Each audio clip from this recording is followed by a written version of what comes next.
before you even go down the road of like committing to do a user conference, it is super important to get executive buy-in, right? Like, this is not the type of event that an events team or really even like a marketing team alone can pull off. It is like a full company event, right? We need sales, we need customer success, we need product.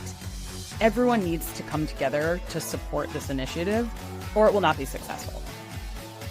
Great events create great brands. But pulling off an event that engages, excites, and connects audiences, well, that takes a village. And we're that village. My name is Alyssa. I'm Rachel. And I'm Felicia. And you're listening to Great Events, the podcast for all event enthusiasts, creators, and innovators in the world of events and marketing. Hello, everyone, and welcome to today's really exciting conversation. My name is Alyssa Peltier. I am the Director of Market Strategy and Insights here on our Cvent consulting team. Today, we're going to be talking about kind of this growing significance and this increasing popularity of a very specific event type, the event type of a user conference, which Cvent just so happens to do as well. 6sense runs a 1,000-person US-based conference known as Breakthrough that was recently done towards the end of last year for this organization. So today we're switching it up. It's not going to be one of those boring PowerPoint webinars that you might be used to. We're going to be super conversational, fireside chat type discussion with Bethany Murphy, who happens to be the head of events at 6sense. Welcome, Bethany, to the screen. We're happy to be here. Thank you for joining us today. So today we're going to discuss kind of the unique nature of this conference for 6sense as an organization. We'll talk a little bit with Bethany about the strategic planning and the thought process that she and her team go through in order to execute this event. We'll get kind of into the nuts and bolts of conference management in terms of budget management and timelines, you know, all the really sexy stuff when it comes to conferences. And then my favorite part is how do we measure the success of this program? So with that, Bethany, give us the audience just a little bit more of a background about yourself and what you do at 6sense. Sure. So I have 20 years of experience running events, mostly in the B2B tech space. I have been at 6sense heading up events for coming on 2 years in June, which is crazy. And my team manages our user conference, which we're going to talk lots about. We also run our larger internal events. So our sales kickoffs, our President's Club incentive event, third-party events, so lots of trade shows, and kind of all larger scale customer and prospect events. So lots of fun. Quite a large portfolio, right? Yes. Fast and complex, I'm sure. How many events total annually between both the external and internal events? I would say between kind of all of the ancillary events that we do on top of our larger scale events, maybe like 75. Pretty robust portfolio. We're a team of 3. We just became a team of 4. Okay, so let's talk about kind of this team, at perfect transition there, honestly. The team and kind of this ethos that it sounds like you've established within the 6sense organization. You and I talked a little bit about delivering these unique moments with impact, and it seems that that's an important priority across all of these 75 plus events that you do. So let's talk at a high level, talk about the value of this entire event portfolio. Can you tell me a little bit more about this kind of importance and the unique value that events bring to that overarching marketing strategy at 6sense? You know, events are a huge part of our overall marketing strategy, and we take our events really seriously. And I think that is because they're such a unique way to bring the 6sense brand to life, right? And so I think, you know, especially for our user conference, like we're planning this B2B tech conference, right? And we're competing with all of these other conferences. So I think not only like does the content have to be amazing and useful to our attendees, but the experience really has to be incredible. I think coming out of COVID, like people need a real reason to go to in-person events, right? We tried really hard to continue to exceed expectations year after year. And that's really hard, right? That's hard as budgets get decreased and prices go up and, you know, and so I think we try really hard to think about the customer journey at all of our events and how we're kind of carrying that through from like the second they walk on site until the second they leave, right? And so how do we create FOMO for people that aren't there? And how do we make sure that people want to keep coming back to our events? And we'll talk a little bit about how we kind of do that through experiences at the event. But I think, in terms of the overall portfolio, again, it's really taking your budget for the year and thinking about what your goals are and then creating a strategy that way, right? So brand awareness is one thing, right? We might go to certain events and we say, we just want to get our brand out in the marketplace with this event, right? This is a group of people that don't really know us, so we're going to do X, Y, and Z at this show. Every year, we kind of continue to tweak our strategy as we get more brand awareness and as we increase our product portfolio, right? And we have different audiences that we want to hit. So, and I think it's also the event types, right? Not only do we do a user conference, we talked about, we do third-party shows, and we continue to kind of grow in that area and tweak which events we go to every year. We do some really cool dinner series. We do virtual events when we don't have budgets to do in-person events, right? And so how do you just think about your portfolio as a whole and how you can drive impact for the business? Well, I think what's like really unique about what your group is doing, maybe not unique, but it's a finer point to make, is that you're always starting with the objective of the event in mind, but driving that objective through experience, right? So your team is organized around kind of a common goal of generating the best experience tied to that outcome, which sounds very basic. But at the end of the day, I think sometimes we get so hung up on executing and just ticking the boxes, right? Like we're very to-do list oriented. And so we can be distracted from what is the ultimate goal of the thing. And I think as a leader within this space, I think you're doing some things right when it comes to kind of keeping your team aligned on a commonality, which is the event objective, right? Yeah. Well, my boss always says data plus experience equals pipeline, and so that's kind of a North Star for us. I love that. Okay. So let's get down into the brass tacks on Breakthrough itself as just this specific event type within your portfolio. Talk a little bit about kind of your thought process, that strategic planning, and how you're generating alignment internally. I know that can be a friction point for a lot of organizations. So give me a high level kind of overview of this conference, the number of days, the number of people, all of those different, like kind of the event design, and even the location. Where is this hosted? Yeah. So in 2023, we had our largest breakthrough yet. We had 1,000 sales and marketing professionals for 3 days in Frisco, Texas. So we're at the brand new Omni PGA Frisco. We had a complete buyout of the property. We had 3 overflow hotels. And basically we had 3 evening events, 2.5 days of content. And that's internal and external keynotes. That's breakouts, mostly featuring customers. We had a partner showcase. So we bring together a bunch of partners in our ecosystem. And yeah, it was an amazing couple days. And in 2024, we are targeting 1,500 attendees at the brand new Fontainebleau in Vegas. So we're super excited about that. I might need to go to that one. Yeah, planning is already well underway for that one. So how many years have you been doing this conference? Not you specifically, Bethany, but 6sense as an organization. What's the number of years? I think 6. It has really grown pretty significantly year over year. And in 2022, we had about 650 people. And so last year we were over 1,000. And this year we're hoping to be close to 1,500 all in.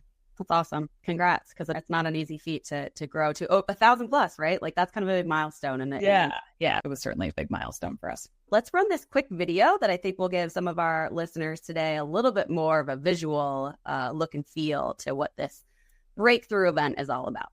Yeah.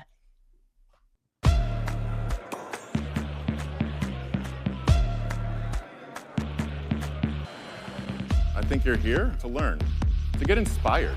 I believe that collectively together, we can all be more.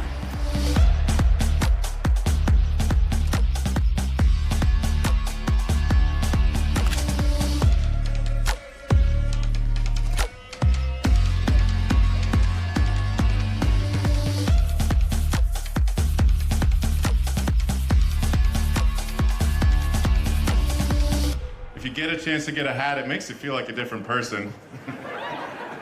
I'm starting to get this Texas thing.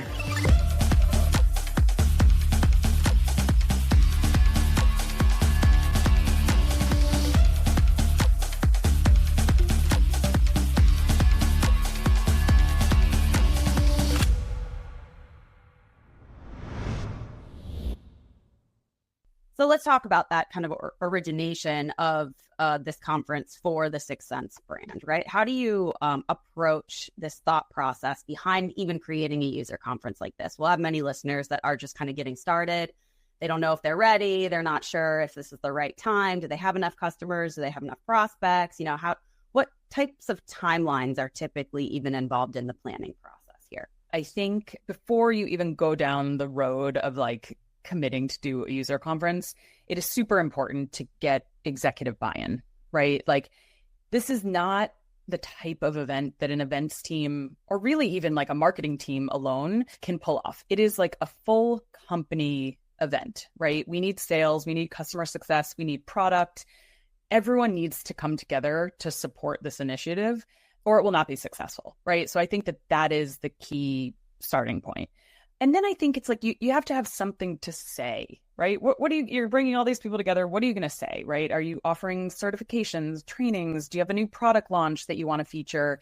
Really think about what you're trying to message to your attendees because they need a reason to come other than like it's going to be fun, right? Which is great too, but need some good content to get people there. As far as timelines go, I think it depends on scope. I feel like because I love sourcing, I think now with just lack of hotel inventory and things like you really, depending on the size of your event, you really have to be thinking 18 months plus in advance. I think if you're smaller and you're just getting started, sure, you can be within a year. But what I would say is like the longer you have to plan, the better, right? Like you're always going to need more time. The sooner you can get started, I would say the better. Like this, we wrapped up our conference October 20th, 2023. We launched pre-sale tickets for 2024 like a month later, right? And so we never really stopped. We just kind of went from one, the contract was already signed and we moved on to the next. Yeah, it becomes the event that won't die. I feel very happy for our Cvent Connect conference. I didn't really introduce myself in that way, but I actually ran our event marketing for Cvent Connect. So I was very close to the conference timelines. And believe me, I get it. When you're feeling like you're consistently trying to drive registrations for one thing, it becomes a little bit like Groundhog Day every day. But Bethany, I loved what you were saying about kind of this groundswell of support, not just from your marketing or your planning organization, right? Like this isn't something that you just wake up and decide, even within this year's budget or even the next year's budget, hey, we're going to do this thing. And like, now we're going to try to jockey for, support from all of these different departments. It needs to be something that the organization decides to do. And the meetings and events team and marketing team are the ones kind of rallying the troops, but the troops are all aware that we're going into this together. Yeah. And I actually had a very relevant conversation. Someone reached out to me through like a network and asked to talk. Her organization wants to do a user conference and she wanted some guidance. And she knows that they're not ready, right? She's like, this is not a good decision. We are not ready as an organization to do this. But how do I tell my executives that, right? And so we had a really good discussion about it. And I was like, my recommendation is like, think about what you can do this year to get ready, right? Yeah. Like maybe it's a roadshow and a customer advisory board, right? Like start small and figure out like, is the organization ready to drive registration to something like, right? If you can't get 20 people to register for a dinner, you're probably not going to get 200 people to register for your user conference. Totally. You have to start somewhere. It's funny because we have our president of sales, Chuck Gura, would tell this story when rallying our sales organization, the importance of Cvent Connect, right? Like we have very much buy-in from our executive team for our conference as well. I think Cvent Connect is in its like 13th or 14th year, somewhere in that time frame. And he tells a story about Mark Benioff at Salesforce, which of course Dreamforce is like the mecca of user conferences, right? Like we use that, I'm sure every user conference uses that as the inspo, right? Take little elements of it, but it kind of sets the standard for what's trending in the user conference space. And apparently our Chuck Gura was at dinner with Mark Benioff, and any question that came up or any part of the conversation, Mark would just say, go to Dreamforce. Conversation wasn't even related to the user conference at that time. The point being, it was so important at the CEO level to drive customer participation in this, that it kind of came second nature to just be promoting always on. So it's a perfect testament to showcase that's how you get there, right? The whole company has to be bought in from truly the uppermost echelons of the organization. So really good point. Yeah, I love it. All right. So can you tell me, Bethany, kind of how you usually plan and organize user conferences from that choosing of the venues and then handling the logistics? I know we kind of touched on it briefly here, but what does that look like for you? I think it takes a long time to plan a user conference, right? And it takes a lot of planning and organization, I think, before even like the real planning kicks off, right? So my team, ahead of launching internally, spends months in the background building out our timelines, working with the MOPS team to get the project built out in Asana so that everyone cross-functionally has transparency into, their deliverables. Then we do kind of an internal core team kickoff, and that's probably 8 months or so prior to the event. And that's content design, MOPS, that's all the large stakeholders that are going to be involved in the project. And by that time, we already kind of have the agenda structure confirmed. We've got our evening events confirmed. We've got everything high level locked in.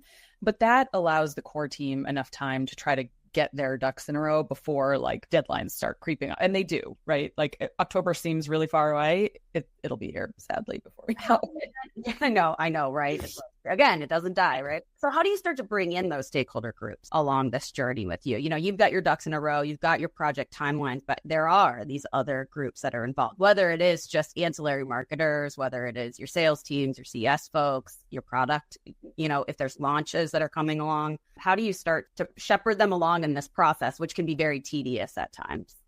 We're really lucky here at 6sense that Breakthrough is this like internal mobilizer, right? Like it is an event that people wait all year for, and it makes my job easier, right? Like I don't have to beg CS and sales to get people. Like the second registration launch, they were on top of it, right? Yeah. But I think to our earlier point, like that comes with time, right? Yeah. Like it takes time to get everyone to the point that they support an event. And so I think if you're just starting off, like, and I was talking to this woman the other day about this too, I think data is really important, right? Like how can you prove internally to the organization the value of your events? And if you can do that, they will help you, right? Like we talk a lot about how at Breakthrough, the last 2 years, we've had 100% of accounts that come to Breakthrough renew. That's really amazing, right? Yeah. And that's something like our CS team is like, wow, I'm going to take that and run with it, right? And so I think the more you can kind of use data points like that, it will help you be successful internally. Yeah, the word that came to mind was results, right? Results drive the investment, not only from the financial side, but also from time spent, right? Because that will be the biggest pushback in starting a user conference is we don't have time to talk to customers about this. We're talking about all these other things, but if you can show that these are achieving their objectives through a different kind of channel, which is the event, it's a win-win for everybody. But it really is kind of that what's in it for me mentality, right? I would say like, CSO or like head of sales buy-in too, because sales is doing a million things. It's always going to be end of month, end of quarter, right? Like they're always going to be pushed in a million different directions. And so unless you have that from the top, like it will be very challenging. Yeah. And this helps tie it all together, right? Organizationally, like this is helping driving an annual goal for the organization. So, okay, let's shift gears a little bit and talk about something that's very near and dear to my heart. I helped shape the content strategy for Cvent Connect for several years. Let's talk about your event planning timelines and strategy and where that intersects with content strategy at 6sense. Yeah. I mean, content is a huge part of the event, right? And I talked about it before, like events just can't be fun. Like there has to be compelling content. Breakthrough is primarily a customer event. We do have a couple key prospects in attendance, but it's primarily a customer event. And so we want our customers to come and learn best practices, learn from each other, right? How other customers are using our platform to be successful. So in 2023, we had 50 breakouts, and I would say like 45 of those were customer-led breakouts, 12 keynotes, over 75 speakers. And we're just really thoughtful in the way that we create an agenda because, again, like we want people to come and learn and really hear from each other, right? Like we don't want to, of course, we have our own keynotes and we have a couple of product sessions, but we find the most impact comes from customers hearing from other customers about how they're using 6sense in their roles. So how do you kind of add that creativity then into this planning process, really to kind of ensure that you're driving things forward? But also kind of to break up the monotony of just, okay, we've got the breakouts, we've got the general session. How do you get back to that team mission of creating a real experience here for your breakthrough attendees? Yeah, I think that's one of my favorite parts of events, right? How do we create these experiences and how do we wow our customers, prospects, and employees too, right? And I've worked for a lot of companies. I've been around a long time. And in 6sense, we take our events really seriously. And so I think for Breakthrough 23, we were in Frisco, Texas, and like we just leaned in to the location and the theme for pretty much everything, right? So my team, we created a lookbook with like outfit inspiration for the evening event attire. Our final party was corporate Coachella, which people like really went, they went in on. It was pretty awesome. And, you know, we were Western all over the place, right? So we had bandanas and cowboy hats, and on our final night, we had hair and makeup because we were festival, right? Like we just kind of leaned into the festival vibes. And again, like it's really just to create these events that people remember, right? Like it wasn't just a welcome reception and there were drinks and there was food, right? Like there has to be some other kind of experiences. So we also kind of leaned into the personalization aspect. So we had these little buttons that people could add to their lanyards to show common interests to encourage networking. So it's like one had a book and one had pots and pans, you know, like I like cooking, I like reading, and just again, like a way to get people to kind of talk to each other. We had a water bottle station that we gave away, these Owala water bottles that were like, I couldn't keep them on the shelves, but we had stickers. So we had all these we had Revy, like our little mascot, on some stickers, and Breakthrough, and like all these kind of fun Western themed stickers that people could customize their water bottles, and people loved that. And then for our VIP, our customer advisory board event, we had this third generation hat maker come and they could customize their own cowboy hats. So he was steaming the hats and branding them with initials. That was really fun. And sometimes that was not inexpensive, right? But like the buttons on the lanyards was a really inexpensive thing that just added a little something to the event, right? And so I think there are ways to create memorable experiences that don't have to cost you a lot of money. Yeah, and I think that's a perfect transition to what we're going to talk about here, is just kind of like the value of this event and how you're kind of quantifying all of this. While it's not the cheapest thing to do these luxury or up-level things, you already told me that you have 100% retention of your customers from these. So you know, what is the value to your organization to detract from a lost customer, right? What's the value of losing a customer or a saved customer, for example? So it's just, those are the types of business conversations we need to have with our executives when we're trying to prove the investment into these types of user conferences. So let's talk about that, shift gears and really talk about the event value to 6sense, the why behind your conference at large. It's not just for the buttons and the pins and the cute customer experience, which we love. And of course, from an event planning, that's kind of what makes our heartstrings excited. But there is the business side of this too, both the cost and the benefit. So Bethany, I know you really like to talk about budgets. I might go take a little nap while you're talking about this part, but let's start with a very important equation in your ROI calculation, which is the budget management. So it can be daunting, especially when, there's a lot of intricacies. This is usually conferences are multi-objective, lots of different vendors, suppliers. You've already mentioned you had multiple locations or hotels that you were dealing with. So tell me a little bit about some of those key considerations that you're making, maybe a specific example of that effective budget management for a user conference. It's funny because I really could talk about budgets all day. I love budgets. I think there's just something about like the satisfaction of managing and reconciling and tracking everything and hopefully coming in under budget at the end of the day. But a couple things that I try to focus on. I think number one, keep your budget up to date in real time. Like I am in my budget every day from months and months prior to the event, and I'm moving buckets around and I get actuals and I'm plugging them in and then I'm moving things, and I'm also responsible for revenue, right? So we have ticket and sponsorship revenue. And so it's constantly trying to adjust and figure out, okay, where are we tracking with sponsor revenue? Where do I think we're going to end up? Because those are huge offsets to the budget at the end of the day. And I need to know where those are coming in, so I can plan other things accordingly. So I think real time, that's super important. Number two, have a buffer. I probably am extra crazy about this, but I think 5 to 10% of your budget should be in your back pocket, hidden away. Maybe don't tell your CFO that it's there, but you never know what's going to happen, right? Like costs always come in higher. And then I think third, it's super important to partner with finance and be transparent throughout the process, right? Like I meet with my finance team bi-weekly. We're always talking about where we are with actuals and tracking. And again, just making sure that we're on the same page. And there's always changes, right? Like finance will say, oh, actually we need to move this over here, right? And so you have to be transparent and you have to be talking to your finance partners throughout the planning. And I think by doing all those things, like I pride myself on, and again, I'm probably extra crazy, but like I came in 10% under budget for Breakthrough, which incredible.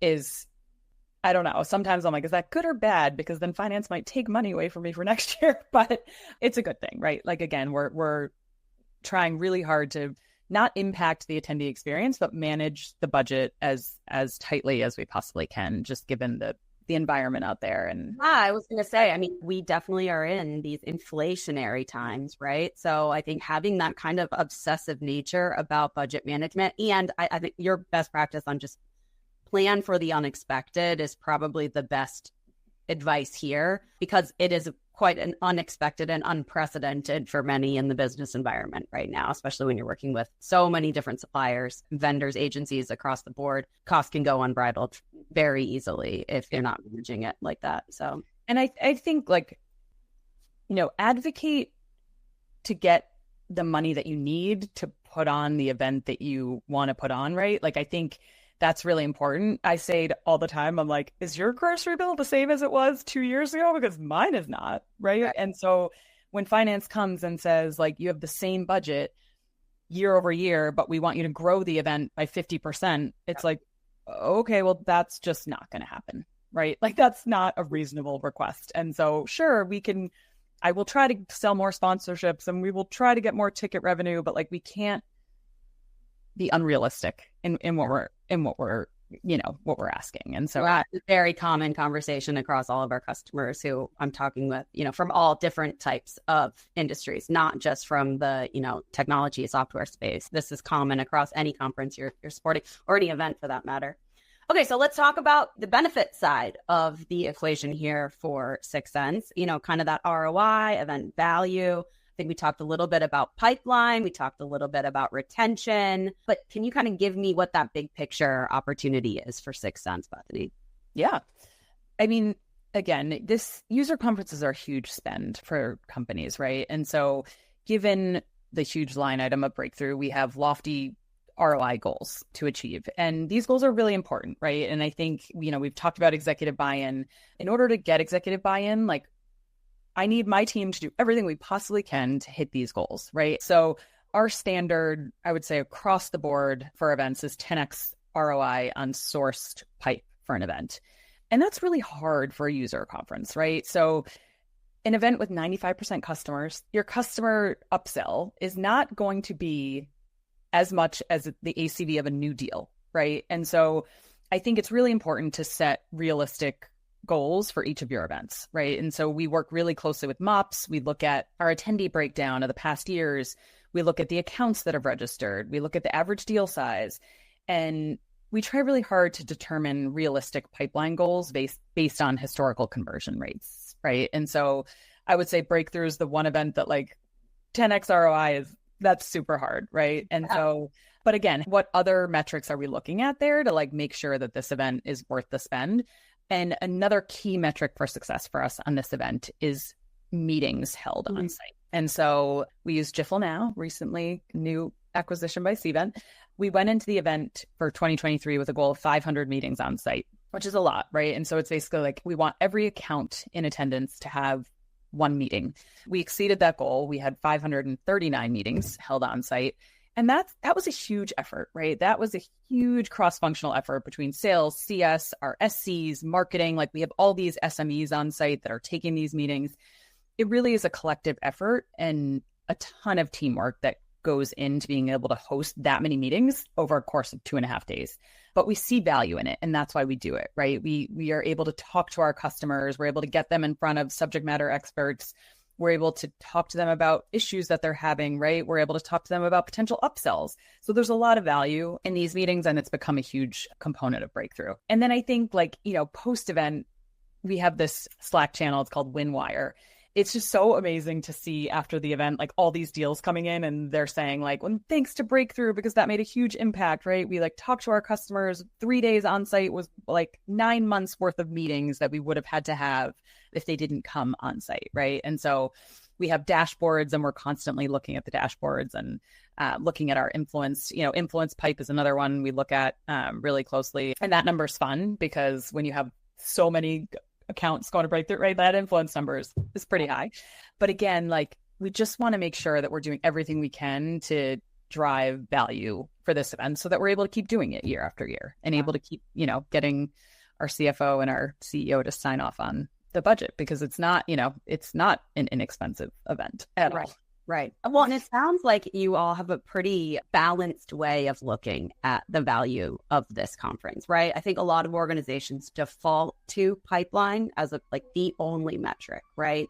Conferences are multi-objective. And to your point, for Breakthrough, it's 95% customers. So, it's not all about pure new business coming in, right? It really is about retaining the existing and then upselling them on new products too. So, let's talk a little bit more about these other phases of the customer journey. There's also top of funnel type of activity, brand awareness, brand affinity. And then there's also the down funnel opportunities on the customer adoption, these raving fans, customer loyalty. Oddly enough, those two kind of intersect, right? The brand affinity and customer loyalty. So let's talk a little bit more about how you're kind of driving those experiences a little bit more at more depth and more strategically than what we talked about already.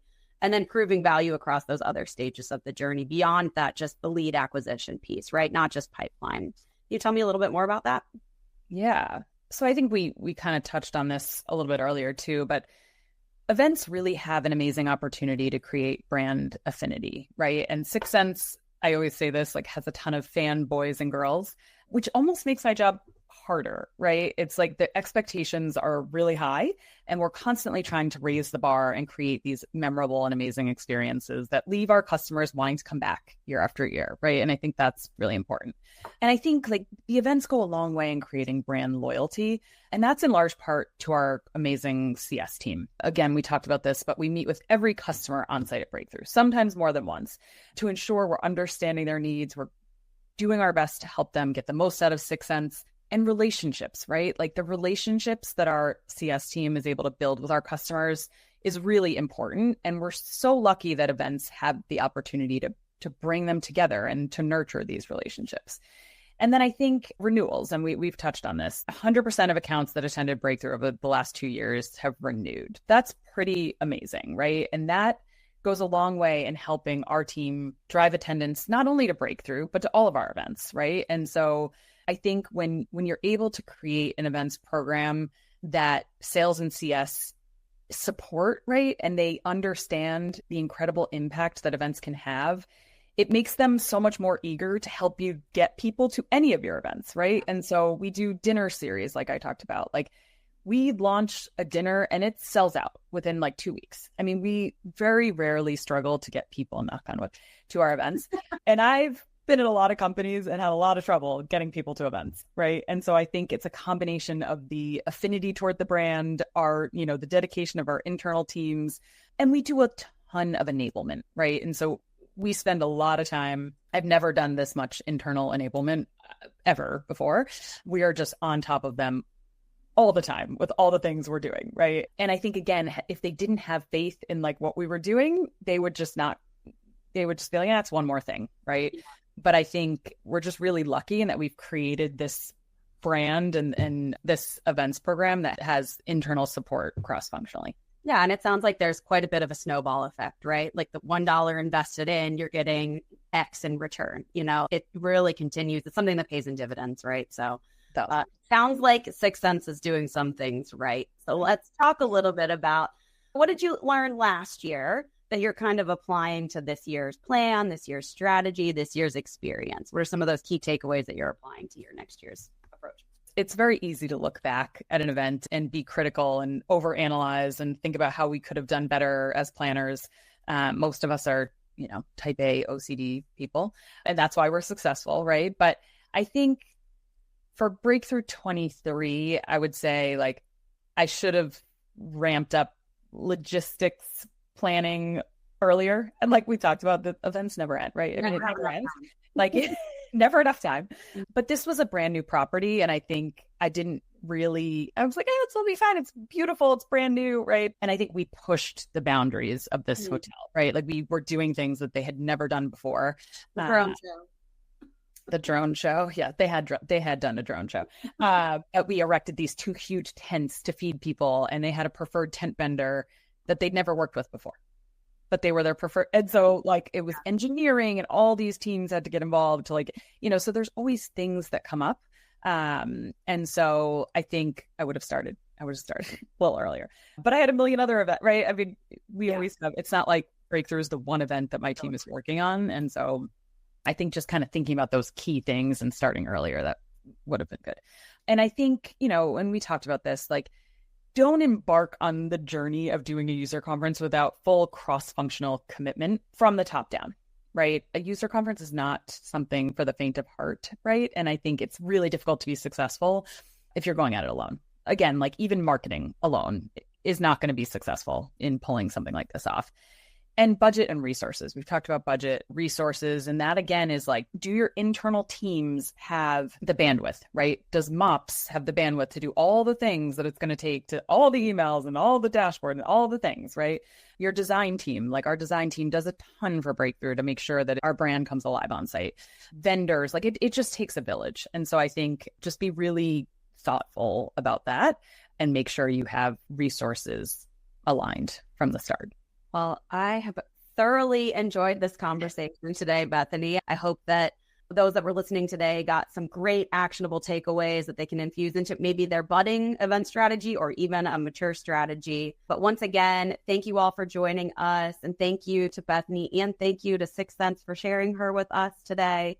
Really appreciate your insights and your perspectives from your planning point of view. Great conversation. With that, thank you to all of our listeners, and have a great rest of your week. We'll see you next time. Awesome. Thanks, everyone. Thanks for hanging out with us on Great Events, a podcast by Cvent. If you've been enjoying our podcast, make sure to hit that subscribe button so you never miss an episode. And you can help fellow event professionals and marketers just like you discover great events by leaving us a rating on Apple, Spotify, or your preferred podcast platform. Stay connected with us on social media for behind-the-scenes content, updates, and some extra doses of inspiration. Got a great story or an event to share? We want to hear from you. Find us on LinkedIn, send us a DM, or drop us a note at greatevents@cvent.com. Big thanks to our amazing listeners, our guest speakers, and the incredible team behind the scenes. Remember, every great event begins with great people. And that's a wrap. Keep creating, keep innovating, and keep joining us as we redefine how to make events great.